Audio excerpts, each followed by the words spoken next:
Welcome to LOA Today.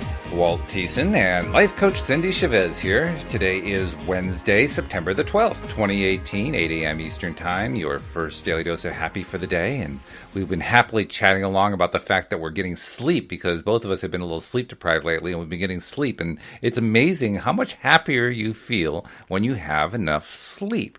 Although, even though Abraham said, well, you only need a couple hours a night, but Abraham actually hasn't been in corporal form for quite some time. So I guess we can forgive him for that one. Abraham only needs a couple hours. Yeah, I that's need what more it is. than that. Oh. But I wonder how many of the people who are non-corporeal beings who make up Abraham, and I get the feeling it's rather a changing group, but I wonder how many of them have been kind of out of physical form for some time and kind of, forgot. I only remember that we slept a little bit. Yeah. Yeah, right. See, that's what it is. See, that's what's going to happen once we are no longer in this physical form, and we look back a millennia. We'll be like, I don't think we slept that much, did we? No, I think we just. Well, you know what'll happen is we'll insomnia. We'll transition over, and once we get there, there'll be the big celebration that we hear about. And in the middle of the celebration, we're going to stand up and say, "By the way, I'm not going to forget that I need to get at least 8 hours of sleep every night." And everybody's going to say, "Huh? What are you talking about?" What? We're going to make a declaration. Good grief! All joking aside, I mean, it's really important. It's so basic, but it's one of the questions that I ask when I speak with someone who is having a lot of difficulty. Having difficulty creating what they want to create, having, difficulties in their life and feeling serious stress. I always ask, how do you sleep? How are you sleeping? What kind of answers do you usually get? I usually get answers like, I'm not, or not enough. Or, occasionally I get somebody who says, oh, I sleep great. I sleep really, really well, which is great. But I always want to check that because often we don't think about those super basic things like, am I drinking enough water? Am I getting enough sleep? Right. Good sleep. My first question, about that to somebody, I asked this yesterday, how are you sleeping? And they said, recently better, a little better. So my second follow-up was, do you remember your dreams? Because that's one indication that you're getting into that deep healing REM sleep, right? So it's easy to jump ahead to like, what LOA trick do I need to learn? What new thing am I not doing? Why is this not working?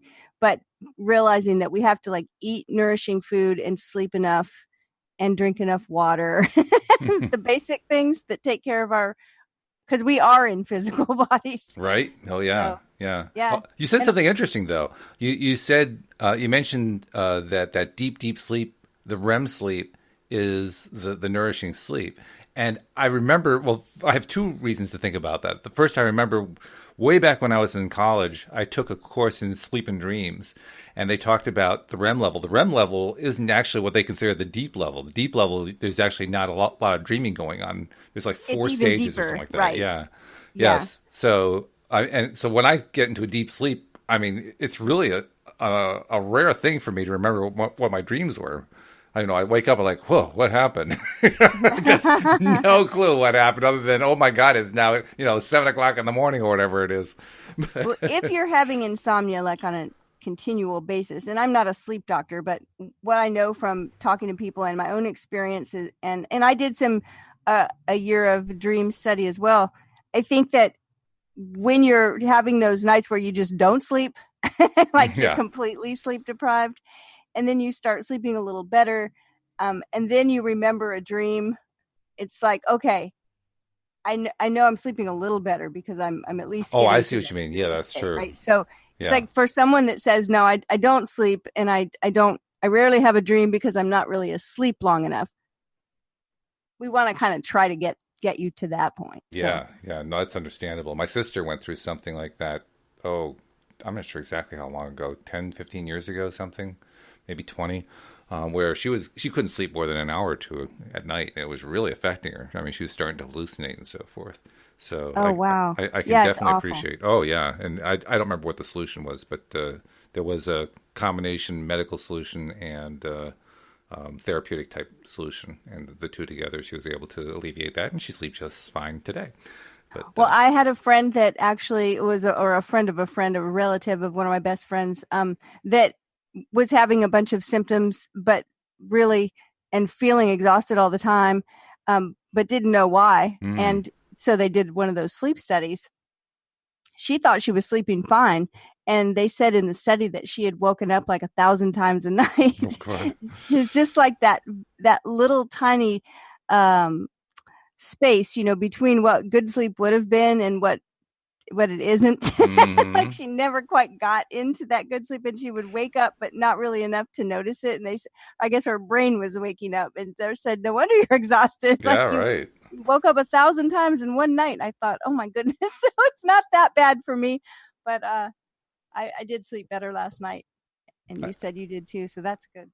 Well, actually, last night I woke up early. I mean, but the previous night I slept really, really well. Last night I woke up at around 4 a.m. and got up around 4:30 because I figured, well, it's not all that far to dawn. And besides, I realized there's something that I've been wanting to fix on the LOA Today website because if you were clicking on the link that I provided for subscribing to the podcast, it would only work under certain circumstances, and that was really gnawing at me because it should always work for everybody. I mean, that's the goal.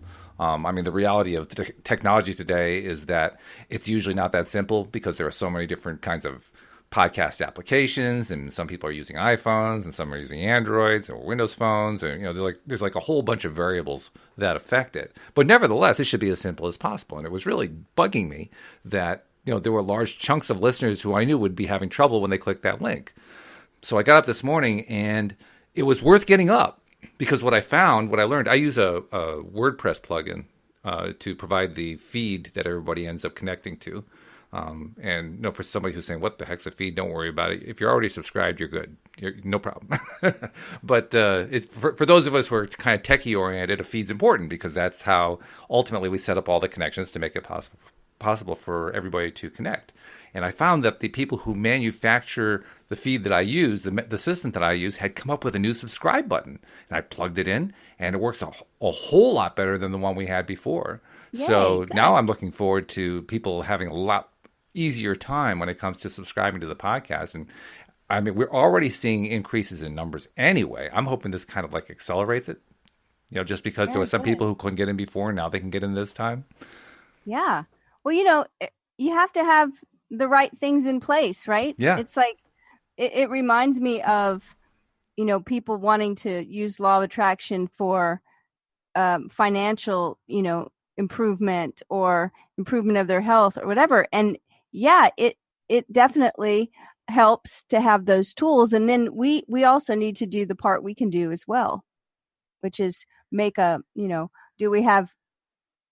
are we letting people know that we want opportunities, or Right. do we have those channels in place for money to come in, or are we making sure we're doing what we can to be in better health or whatever? And then the universe will support that. So that's excellent. I'm so happy that it worked like easily too. Yeah.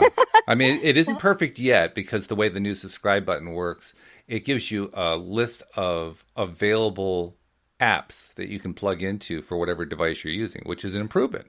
And so you can select your app. The problem is a lot of people don't even know what app they've got, or even if they have one at all. So what I'm hoping to get to the point to is where you click it, it just selects the app that you have and plugs in, and boom, you're done.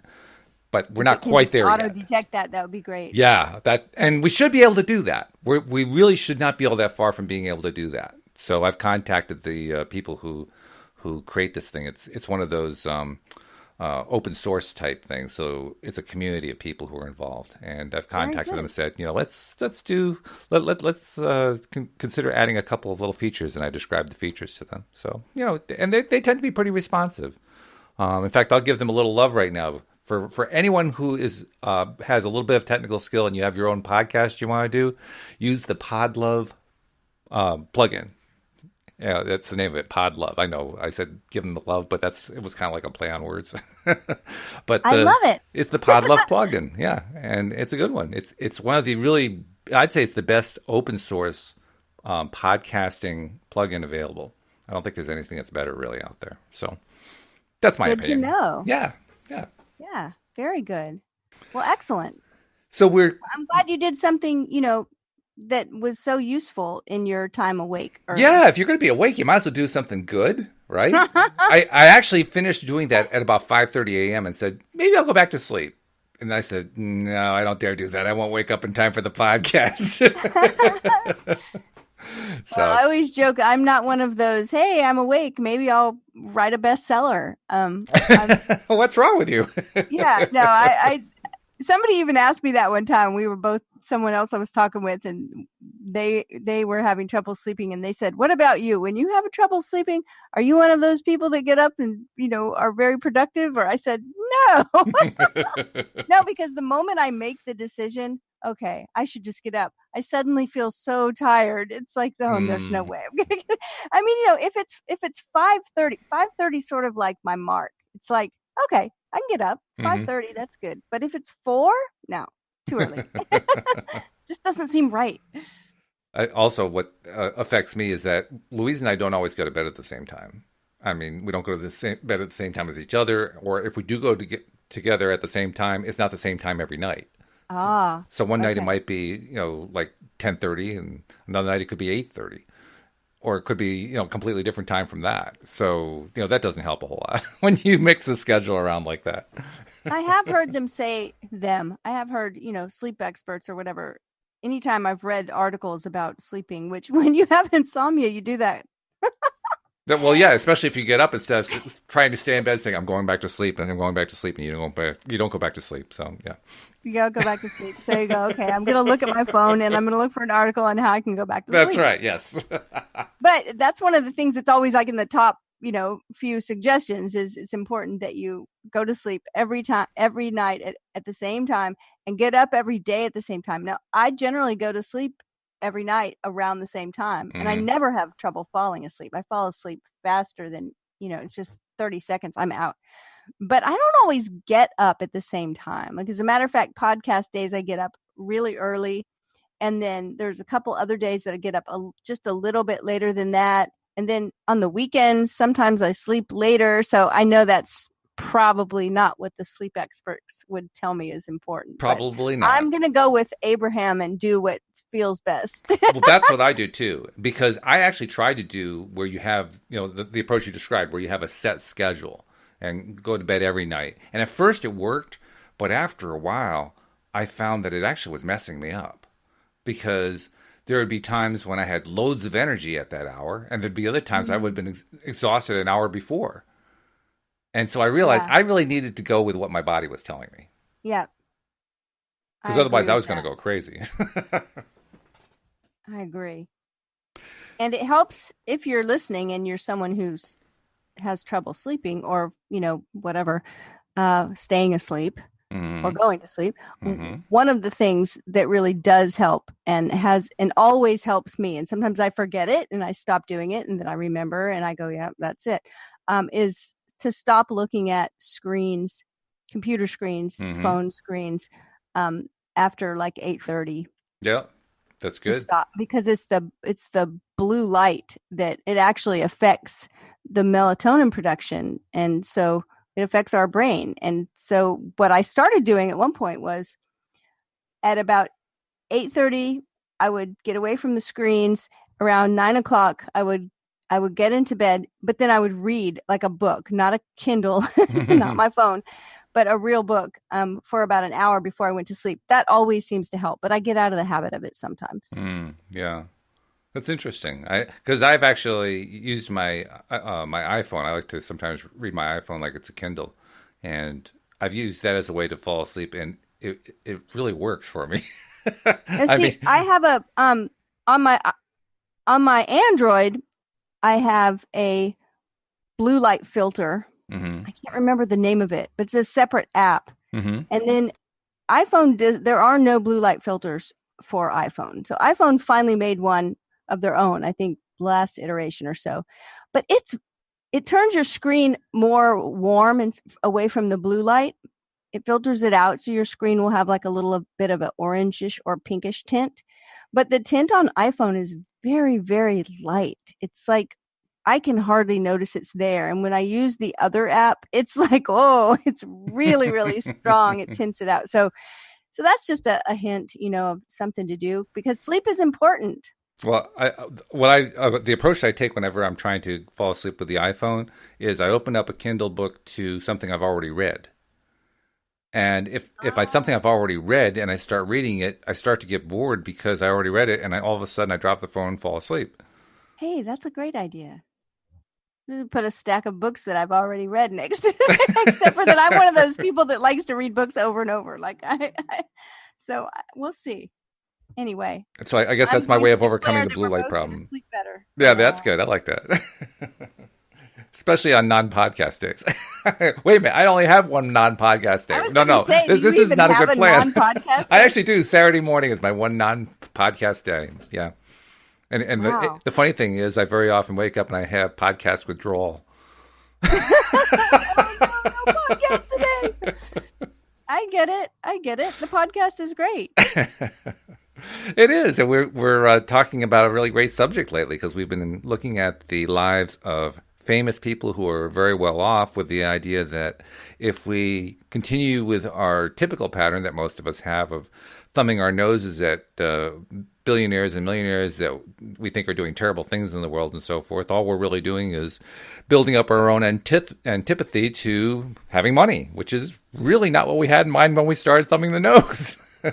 But we figured, okay, well, maybe we should start paying attention to the people who are doing good things in the world, people we can feel good about, who also happen to have money.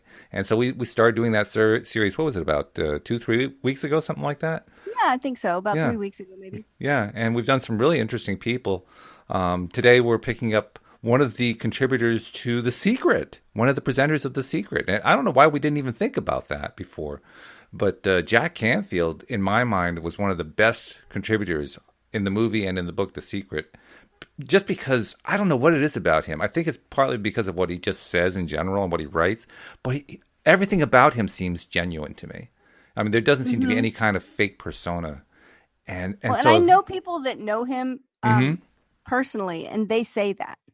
Oh, they do? Oh, okay. Yes.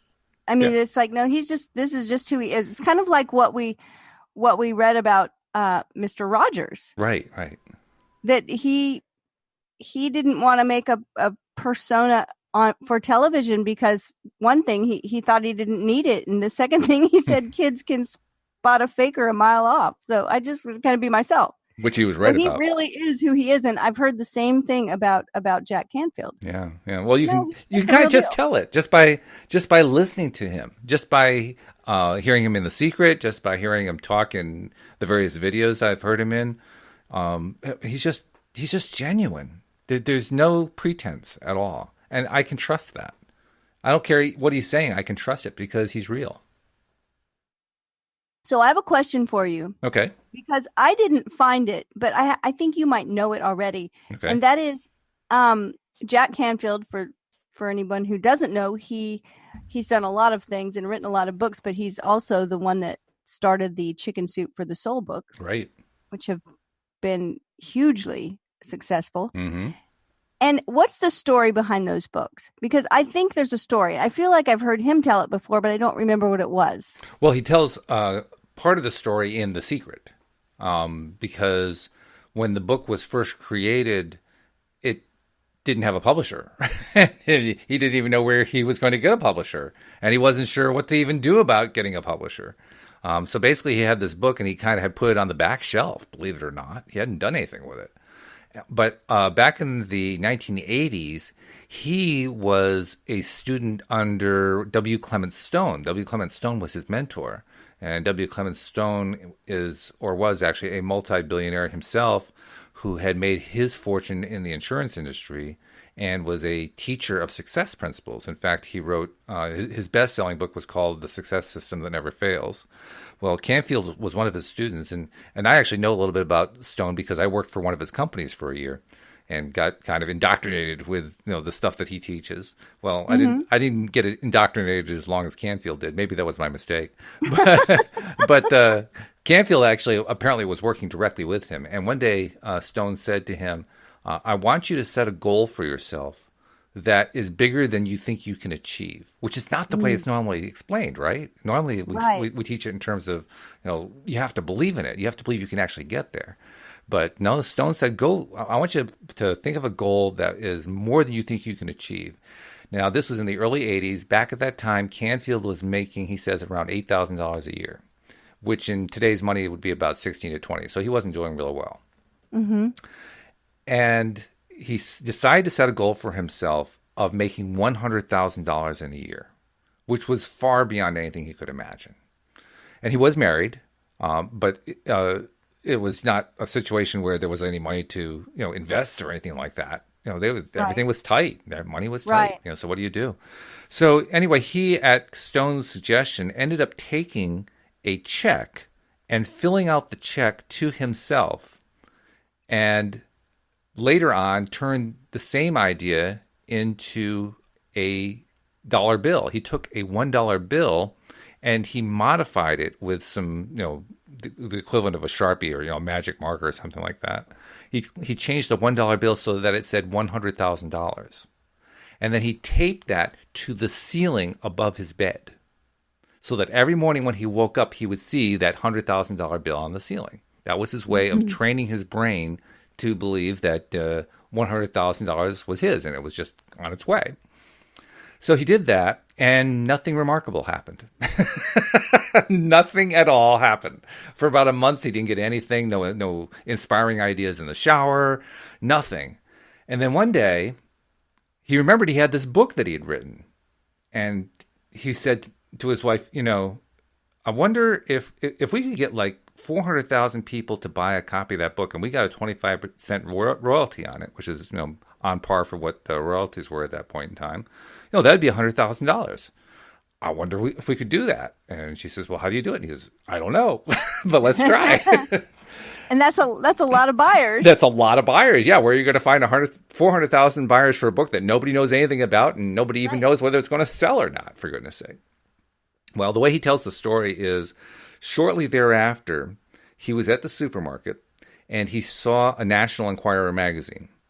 And he doesn't give you any sense of being either in favor or against National Enquirer. He didn't talk about it in terms of being trash media or anything like that. He described it as just being background. He knew it had been there. He had just never paid attention to it. It was background. But that particular day, it jumped out of him. And he realized that the National Enquirer has a pretty good size subscription base. I'm not sure what it was then. Today, it's probably over 10 million people. So, his thought was, I'll bet you if people in that magazine knew about the book, 400,000 of them would buy it. That's literally the way he said it to himself. A few weeks after that, he gave a talk at, which college was it? I can't remember the name of the college, but he gave a talk at a college. And after the talk, a woman comes up to him and asks if she can interview him, saying that, he did a wonderful job with the talk. And in fact, this is actually portrayed in The Secret. So there's like a little scene where you see this woman coming up to him and says, I love your talk. It was fabulous. I'd love to interview you. And he says, oh, what magazine do you write for? She says, well, mostly I'm a freelancer, but most often I submit my stuff to the National Enquirer. And then when that happens, there's a little twinkle in the eye that they throw into the film there, right? Just to give you the idea, something big's happening here. Right, an aha moment there. Aha moment, yep. Synchronicity, yeah. A little synchronicity going on there, big one. So he ends up getting written up in the National Enquirer, and that kind of sets off a chain of events. Now, he doesn't tell the whole story, what happens after that. And I can't tell you all the details of what happens afterward. I can fill in a few of them. One is he ends up collaborating with a co-author who doesn't get any credit these days, but his name, I believe, is Mark Victor Hansen. And Mark, I think, was a financial contributor. So he's listed as a co-author of the book, but I think his big contribution was providing financial backing for it. How that tied into the publication with, I think it was called Deerfield Press or something like that, I don't know. But one thing led to another. It did get published. They ended up doing some promotional tours. They put in a lot of work. And getting back to the way Jack tells the story, at the end of that year, they added it all up and found that they had made $92,235, which was not $100,000. And I love the way he says it in The Secret. He says, do you think we were depressed because we didn't make $100,000? No, we were amazed. So his wife says to him, well, can we do the same thing with $1 million? And he says, I don't know. I think so.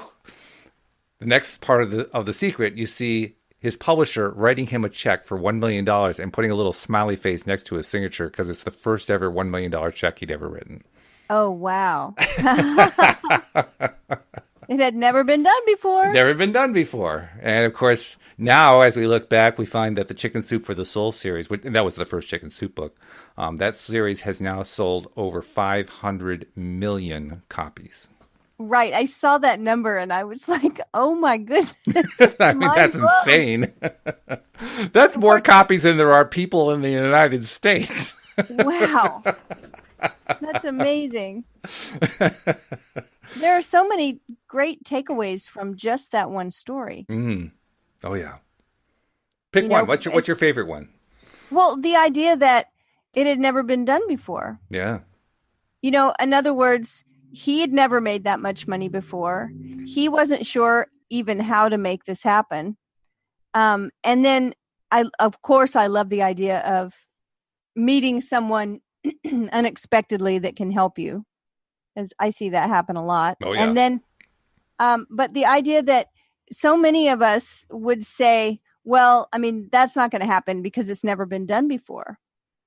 And, I think we need to recognize how many people have these kind of stories where it doesn't mean it's not going to happen. It may be the first time someone writes a check for $1 million and it's a check to us. One of the other things that have come out of this book is that today in the publishing world, and I got this from a publisher's representative who Louise and I know, his wife works for Louise's gardening business. And we actually went out and had dinner with him because we wanted to take the book that you and I helped to write, the one we published this past May, Your Daily Dose of Happy, Real Success Stories of the Law of Attraction. And we had him take a look at and give us some ideas on what to do to promote it and get it published by a real publisher rather than self-published and all that kind of stuff. One of the things he mentioned was anthology books are huge now. Yes. And anthology books are huge primarily because of the Chicken Soup for the Soul series. Right. And they're still going. Oh, yeah. They've had 250 copies, 250 different versions of it or something like that. I mean, they're putting them out all the time. It's ridiculous. They always have calls for writers. Mm-hmm. Yep. Yeah, constantly. It's really quite an amazing thing. In fact, he was impressed that we had done an anthology one. He had different criticisms about what he thought we should have done differently, but overall, he thought that it was a good concept. And one of the first ideas he kind of threw out, which really had nothing to do with what we do, is, there should really be a book like this for a financial anthology. That would really sell. And you know what? He's probably right. Mm-hmm.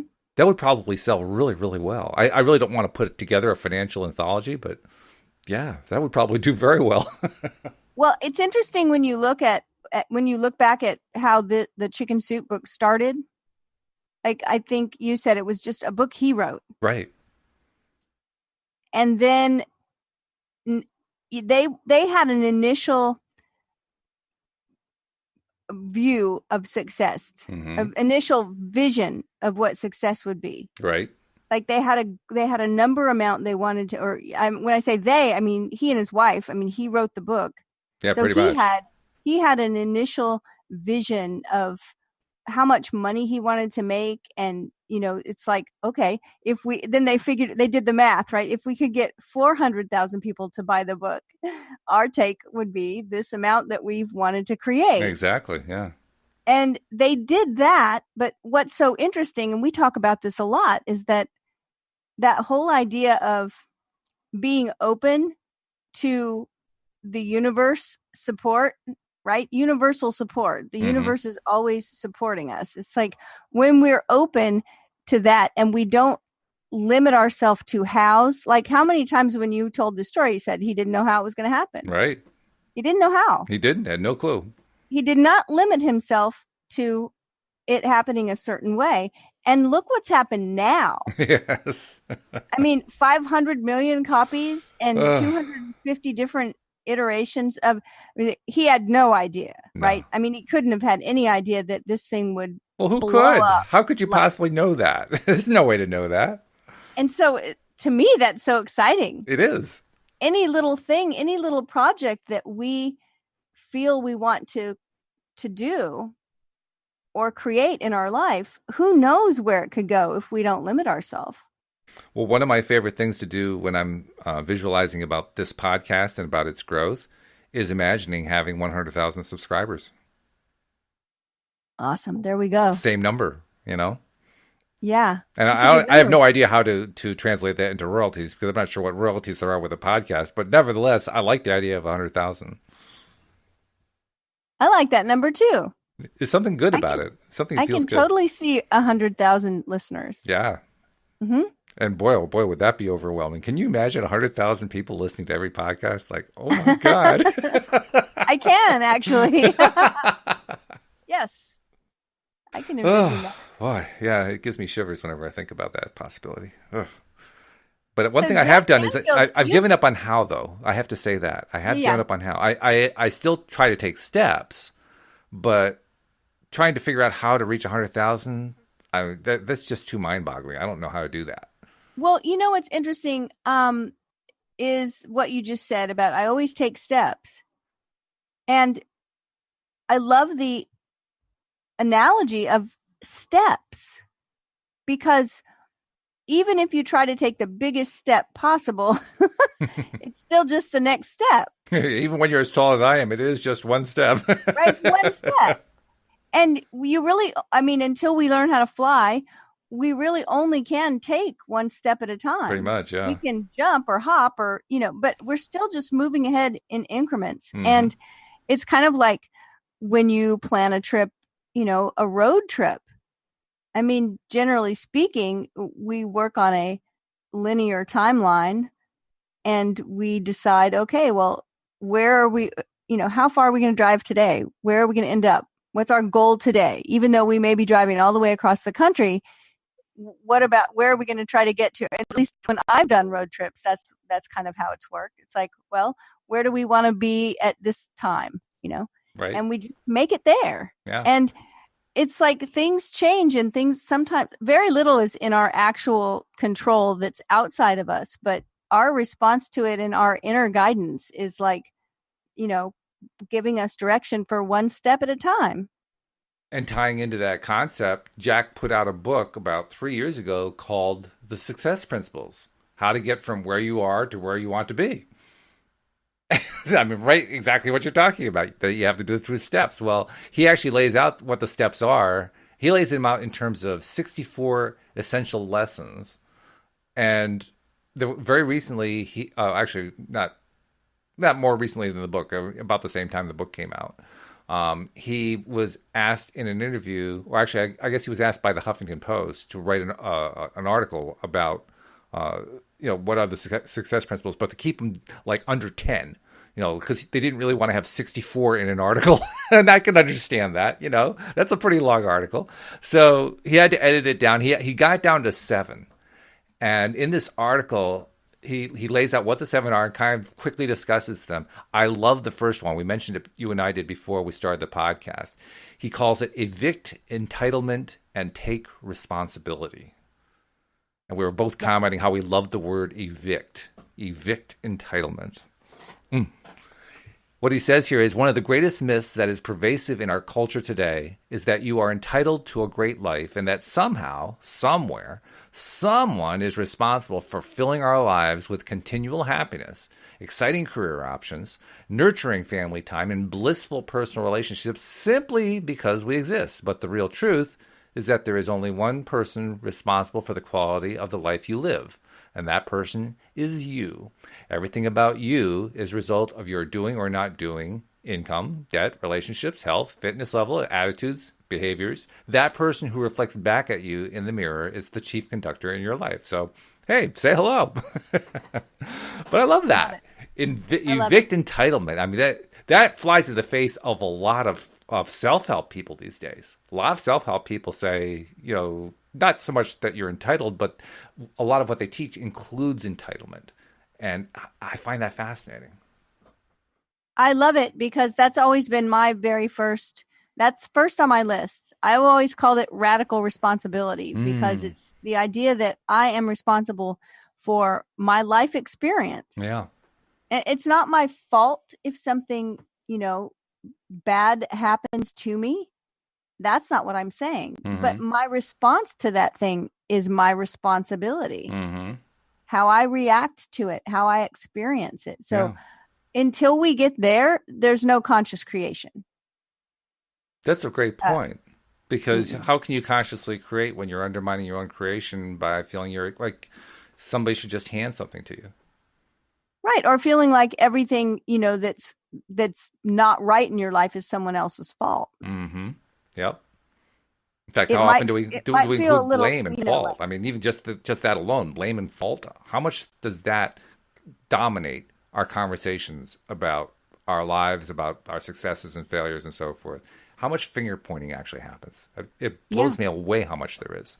And as soon as you step up and take responsibility, it doesn't mean that those things didn't happen or, that we never experience anything uncomfortable. It just means that we're ready to take responsibility for how we experience it and for what we do with it afterwards. Hmm. Yeah.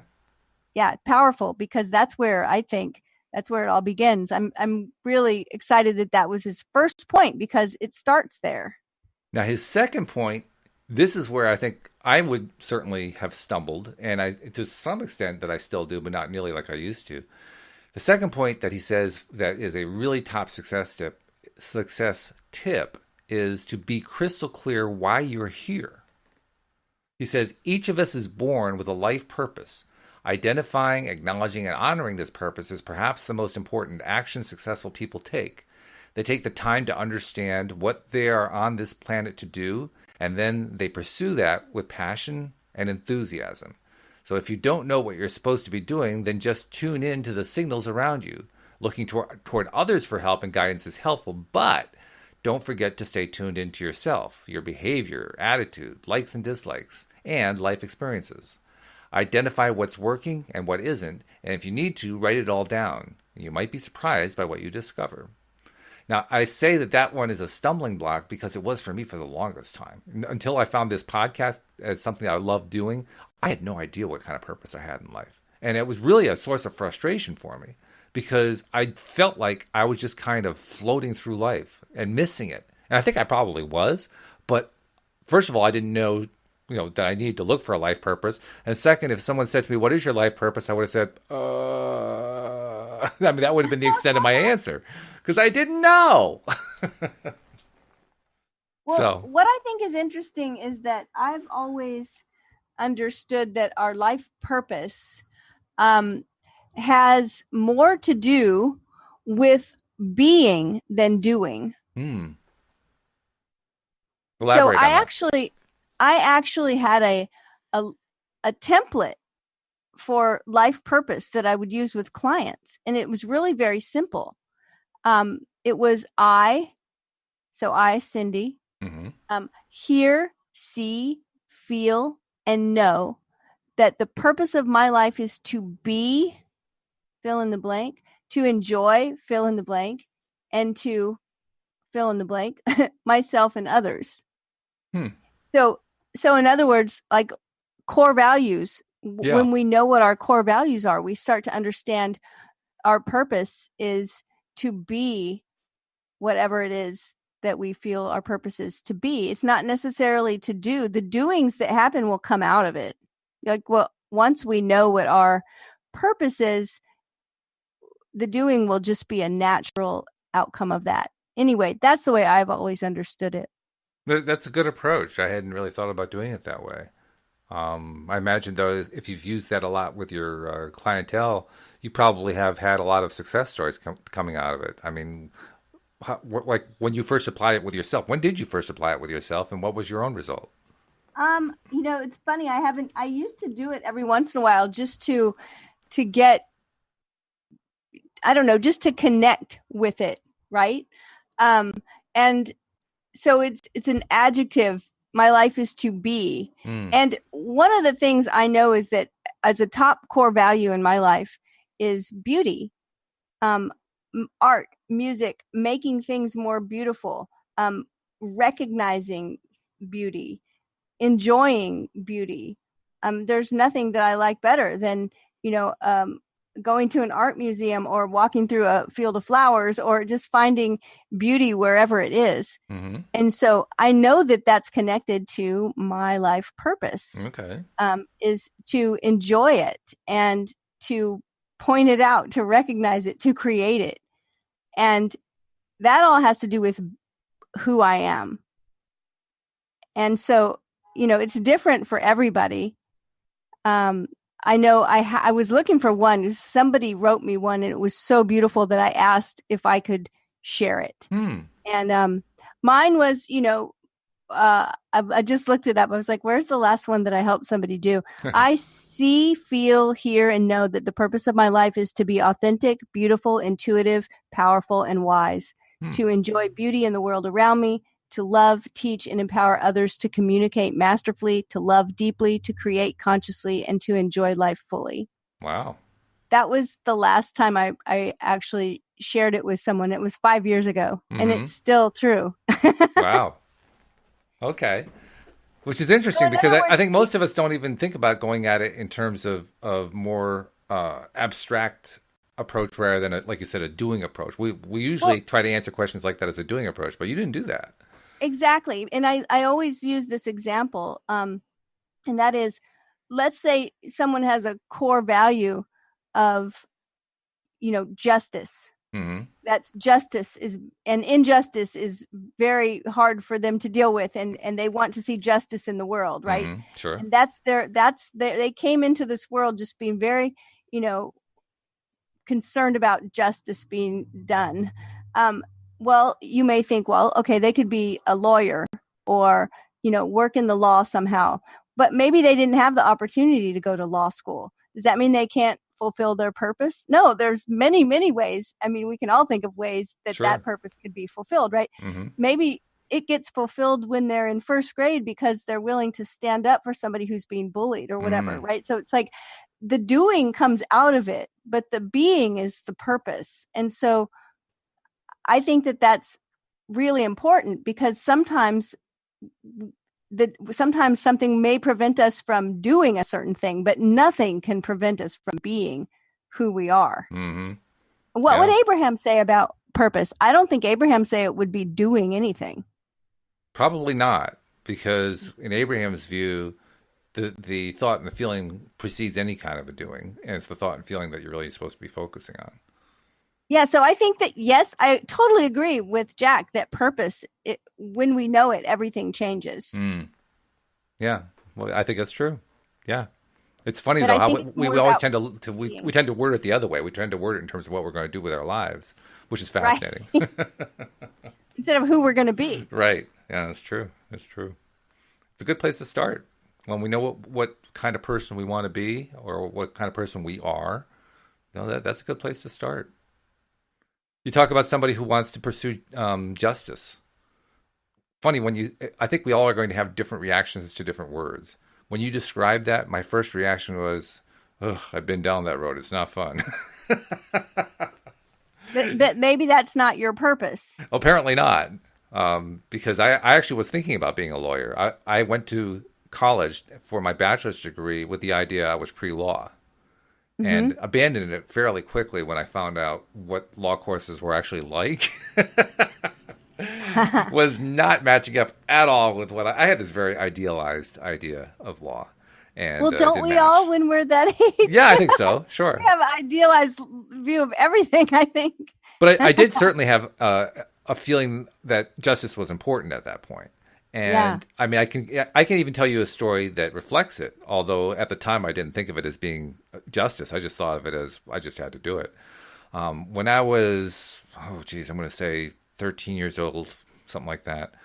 There was an intramural basketball league, and I decided to play intramural basketball that summer. And I got on a team, and our team did pretty well. Well, I think I've talked previously about how there was this group of boys who would tease me unmercifully. And not just me, there were others that they would tease too. One of the people that they teased happened during that basketball intramural season. And it was one of their own. It was one of the same kids in that same group. And they were teasing him about his butt. And it was really rather cruel the kinds of things that they were saying. And they were doing it while he was playing. Well, his team was playing my team, and in the middle of the game, I was hearing these guys just getting on his case, and I knew what it was like to have them on my case.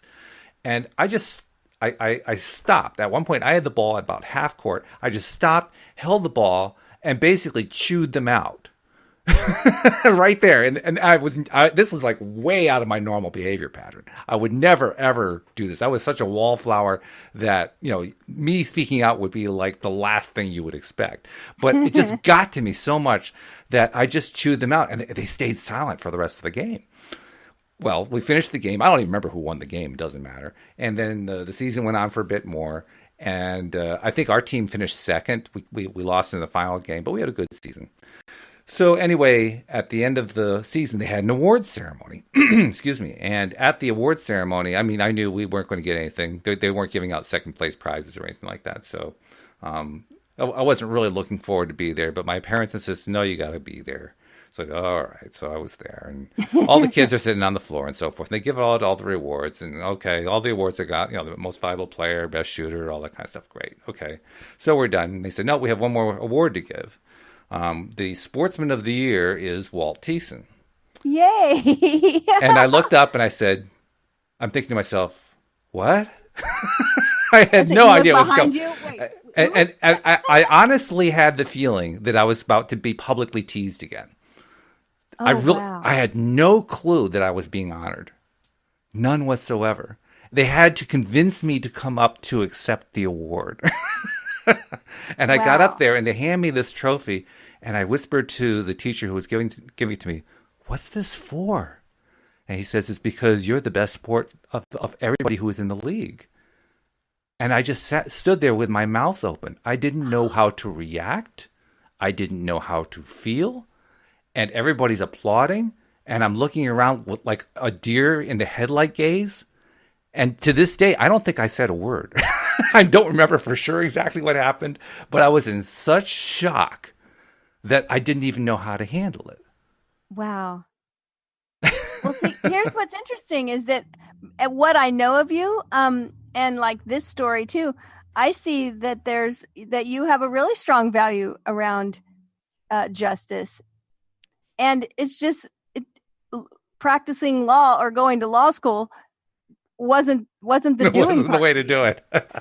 And it certainly doesn't mean you can't, be that person, right? So I think that's a great example of having a core value and then saying, well, no, but this isn't how it's going to play out for me because I don't particularly enjoy this thing, but I enjoy this over here. Yeah, wow. I think for me, it was more like I had to redefine what justice was. Because if I go with the societal definition of justice, it doesn't work for me. No, I understand. I wish I could see the boys' faces when you spoke up. Oh, I could tell you that part. They were crawling into the corner. And they were just and on the day said, it was the shock value. Oh yeah, exactly. And even more so at the awards ceremony. You could see them. There were like 2 or 3 of them off on the sideline, and you could just see them trying on their faces. They were trying to decide, should I say something? I had effectively cowed them without having any intention of how that was going to work. I just spoke out because it got to me. But I think about funny. When you read from Jack Canfield's point of purpose, and part of it was, if I'm remembering correctly from like just a few minutes ago, part of it was to pay attention to little signs and nudges, right? Things that happen. Yeah, that was more than a nudge, but I get your point.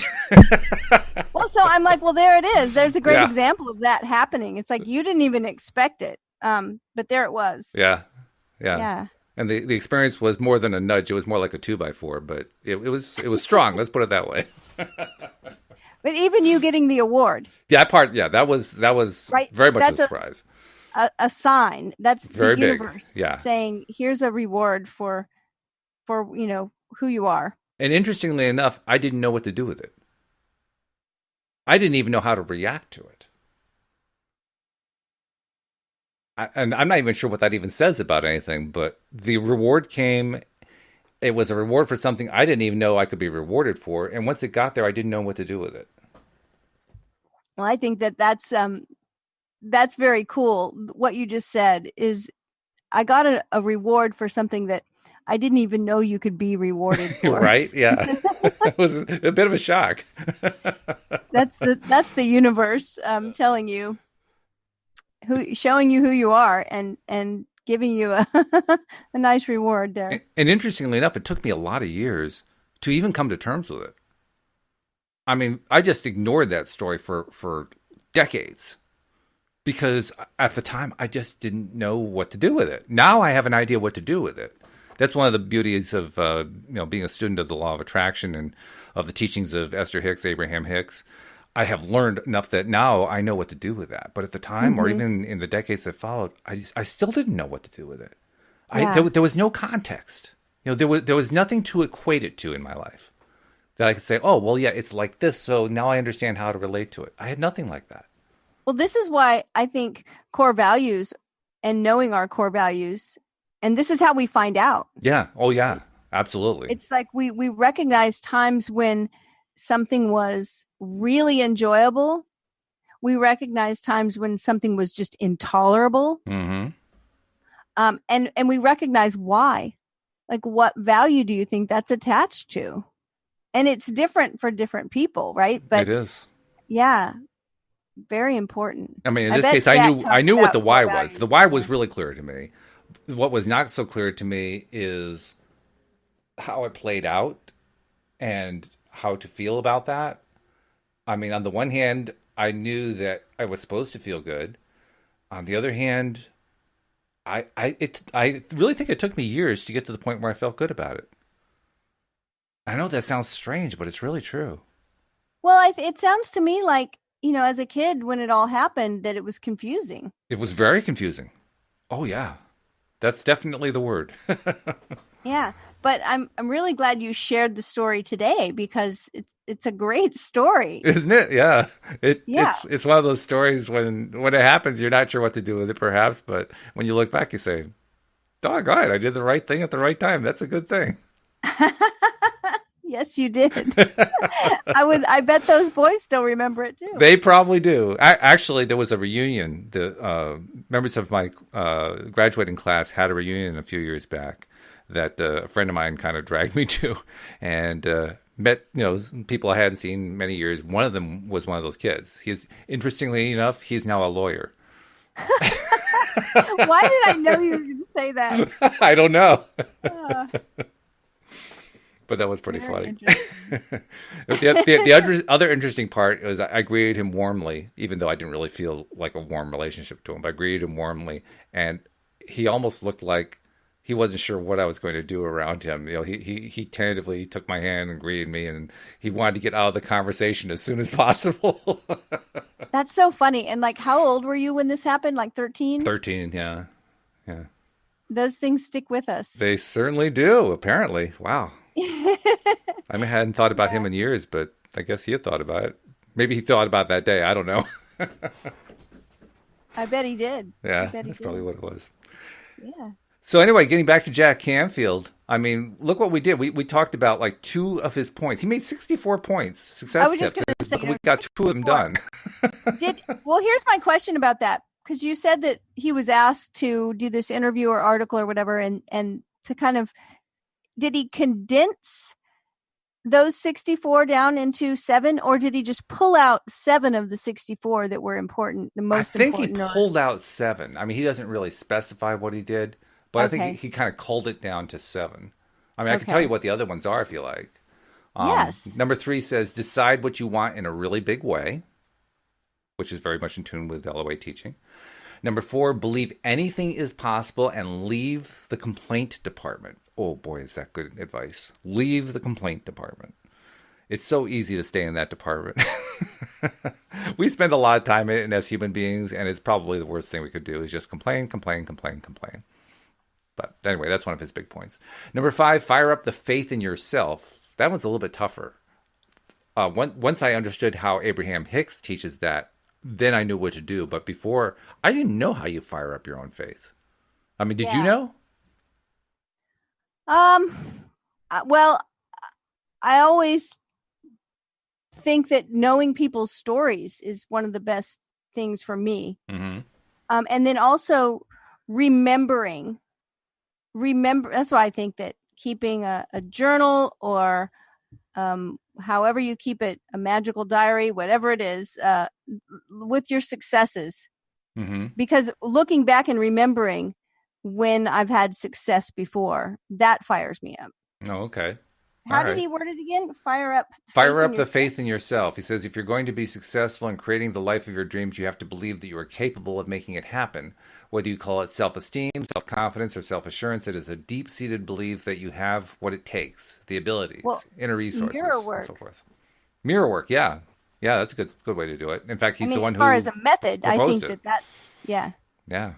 You proved that. I did, yeah, much to my surprise. I also love his sixth one. His sixth success idea is turn paranoia on its head. He says, imagine how much easier it would be to succeed in life if you were constantly expecting the world to support you and bring you opportunity. Successful people do just that. Don't assume the world is a brutish, unwelcoming, and difficult place to be. Try thinking the opposite and turn paranoia inside out.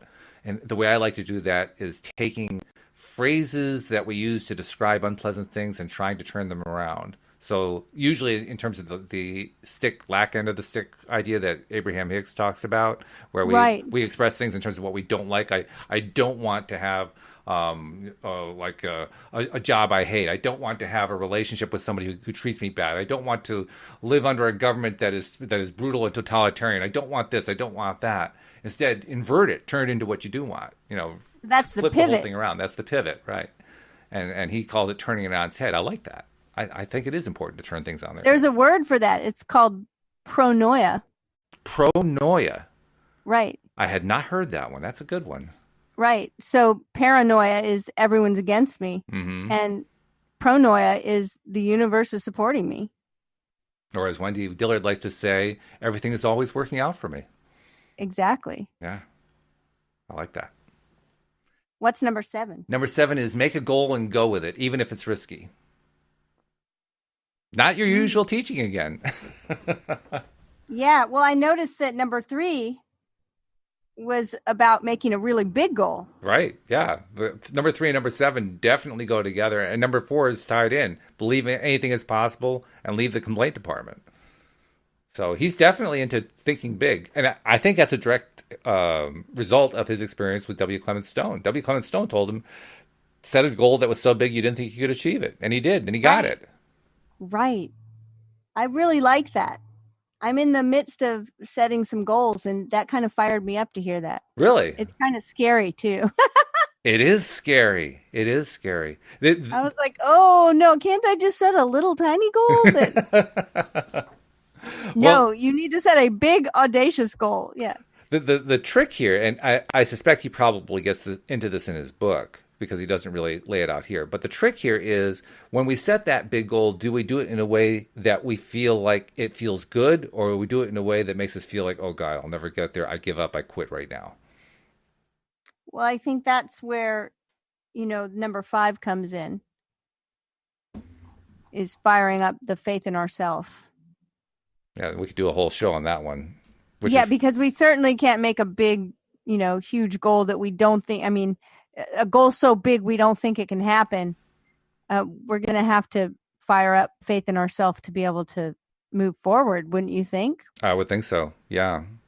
Or else we'll be stuck in that, this is never going to happen kind of mode. Yeah, where I've been. That's why I say that could take, we should probably spend a whole show doing that. Maybe we can do that today in this afternoon show, because as I look at the clock, we're completely out of time. We have no time left. Time flies. But it's been great, and I look forward to doing it again with you this afternoon. You want to talk about this, firing up your faith this afternoon? Let's do it. All right, we'll do that. We'll hope that you'll join us as well as we discuss firing up your faith later on today here on LOA Today. Goodbye, everybody. Bye, everyone.